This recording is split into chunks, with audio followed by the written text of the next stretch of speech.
സാധാരണ സ്ഥാനാർത്ഥികൾ ക്ലീഷേ പറയാറുണ്ട്. ഞാൻ വന്നു കഴിഞ്ഞാൽ അത് ചെയ്യും, ഇത് ചെയ്യും, റോഡ് പണിയും, പാലം പണിയും, അങ്ങനെ പല പല കാര്യങ്ങൾ പറയാറുണ്ട്.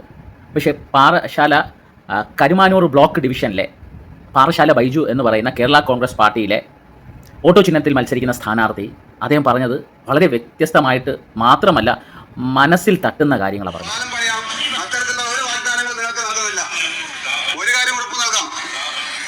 കരുമാനൂർ ബ്ലോക്ക് ഡിവിഷനിലെ ഒരാളും പട്ടിണി കിടക്കില്ല. കരുമാനൂർ ബ്ലോക്ക് ഡിവിഷനിലെ പണത്തിന്റെ പേരിൽ ഒരു വിദ്യാർത്ഥിയുടെ വിദ്യാഭ്യാസം മുടങ്ങില്ല. ചികിത്സിക്കാൻ നിവൃത്തിയില്ലാതെ കരുമാനൂർ ബ്ലോക്ക് ഡിവിഷനിലെ ഒരാളും മരണപ്പെടില്ല. കിടപ്പാടമില്ലാതെ ഒരാളും തെരുവിലല്ലേണ്ടി വരില്ല. ഇതൊക്കെയാണ് എന്റെ വാഗ്ദാനങ്ങൾ. അതുപോലെ തന്നെ ഈ ബ്ലോക്ക് ഡിവിഷനിൽ ഞാൻ ജയിച്ചു വരികയാണെങ്കിൽ, എന്റെ അറിവ് ശരിയാണെങ്കിൽ, ഇപ്പോ ഒരു ബ്ലോക്ക് മെമ്പറുടെ വേതനം എന്ന് പറയുന്നത് 15,000 രൂപയാണ്. 5 വർഷം 9 ലക്ഷം രൂപ.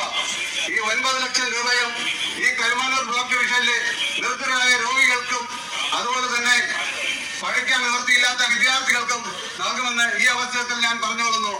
നന്ദി, നമസ്കാരം.